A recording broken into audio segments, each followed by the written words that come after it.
KMFM with Kenward Trust drug and alcohol treatment and rehabilitation programs. Every night on KMFM this week, we're teaming up with Kenward Trust, whose drug and alcohol rehabilitation programs have helped thousands of people worldwide. Now, some people might find the content we're about to show you upsetting and distressing. So if you've got any questions, go to thinkdifferentlykent.co.uk. Every night this week, Andy, a former drug and alcohol user, has been sharing his story. The last we heard, Andy talked about how his lack of confidence led to alcohol misuse, which quickly spiralled to solvent abuse and more. This led to Andy being kicked out of school. So I left school and I couldn't spell words like because, couldn't spell words like boat, and I couldn't write my name properly. My address, that was a nightmare. Where I live with my mum's house, I used to write it on my hand, because everywhere you go, you get a form with your name, with your address on it. They would say, well, you haven't filled that bit in. So I learnt just to cause a scene all the time. And if I cause a scene, no one ever really wants to talk to me then. When I went back to my mum's house, many, many years after all drinking and drug taking and everything like that, I met my mum. She's like 90 years of age, my mum. And when I came down the path, she was like a teenager dancing in the kitchen. She was really happy to see me. I've come in the house. She's sitting there. She had a little tea, a few little cakes and that. And she started to cry. And she said to me, I said, what's the matter, mum? Why are you crying? Why? She said that when the phone used to ring, her stomach used to drop. She told me that when she used to go to the phone and pick the phone up, it always started, is that Mrs. Watson? And she would say, everything about me would drop, because they would say, this is the school, can you come up and get him? Or he's been sent home, or it's the police station, or we've got him down the hospital and he's in the hospital, he's had an accident, something's happened. She said every time my stomach used to drop. And she said to me she used to lay by a radio at night time, listen, and she would hear that someone had been fished out the river, someone had been beaten up in the high street. She said, I used to think that was you, Andrew.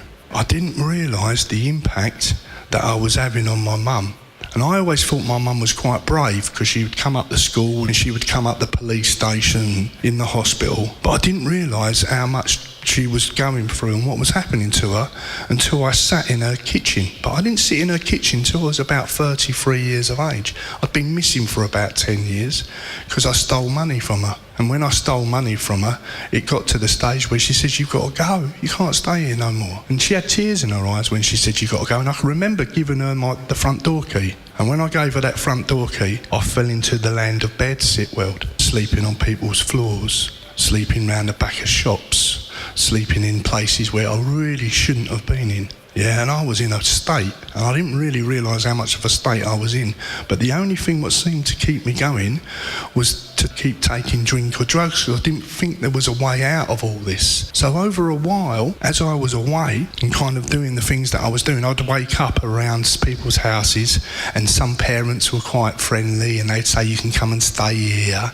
And then I'd stay with my mate and all that. But I had light fingers, because I always needed to get something or fund something. So I would end up stealing from the people that helped me, like my mum, who loves me, who brought me up, wiped my bottom, powdered my bottom, put me new clothes on my back when I was a little boy and saw me tottering about. There I am, vomiting extremities and swearing at my mum just because I need £10 to go and buy some drugs. And I didn't understand that. And eventually what it came down to is I couldn't go near my mum's house anymore, because she got an order and things happened, and I couldn't go there, because every time I went there something would happen and the police would come and I'd get dragged away and all that stuff. That's my mum. That's the person who really looks after me and cares for me. Every night on KMFM this week, we are teaming up with Kenward Trust, who have an alcohol and drug rehabilitation centre in Maidstone. Andy has been with us sharing his story of drug and alcohol misuse. The last we heard, he was talking about how his mum kicked him out of his house for stealing from her.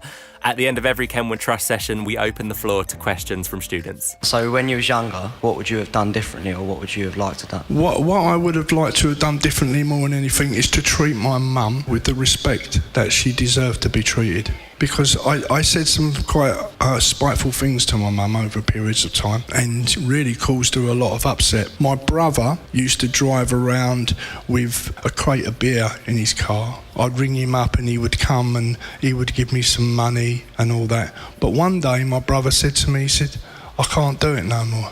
I can't do it. And he had a bit of a breakdown.